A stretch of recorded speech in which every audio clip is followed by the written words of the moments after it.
it's such fun to play along. I love that piece. It's the Altenburg Concerto for 7 Trumpets and Pauken. And this is Trumpet Tips, and I'm your host, Bob Pixley, and we're going to explore all there is to learn about the trumpet. This is a B-flat trumpet. You'll also hear it called a cornet, sometimes a trombone, all of them the same instrument, this one right here. And the thing about the B-flat trumpet is, it is what you call a transposting instrument. What that means is that when you play one note on this instrument, it plays a completely different note. For example, this is a trumpet in E-flat, so if you play a C on this particular trumpet, it's going to play a B-flat. There's a one-step difference there between the two, C. So if you play a C, you play a B-flat. And correspondingly, if you were to play an E on this trumpet, it would play an F. So you see the one-step difference there. It's the most irritating thing in the world. It's not like a violin or a cello where you put your finger on the same string and you get the same note dependably every time. Well, this thing's all over the place. It's just completely irritating. All of this goes back to the days before 1940 when trumpets didn't have valves and music at that time. The trumpet was just in keys all over the place, as you can see by this example.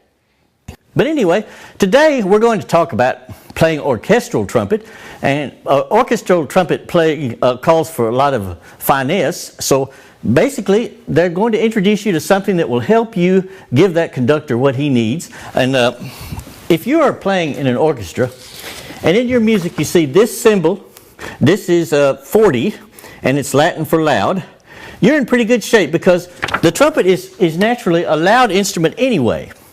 However, if you were to see this symbol, P, and the P stands for pretty soft, you would be at something of a disadvantage. Especially if you look at the conductor and he's doing something like this.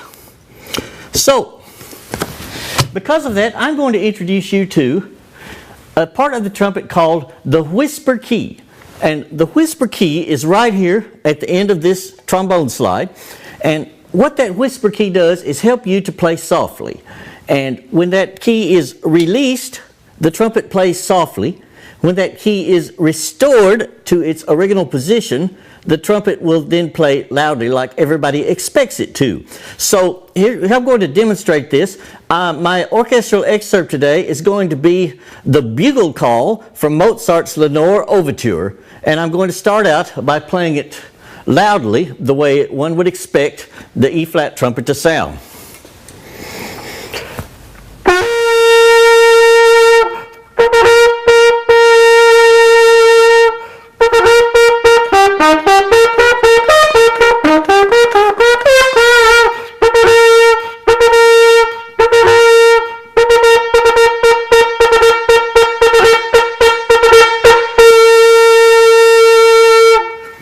Now let's say you wanted more of a lontano sound. That lontano means distant. And you would want to employ the whisper key at that point. Now notice the difference when I use the whisper key.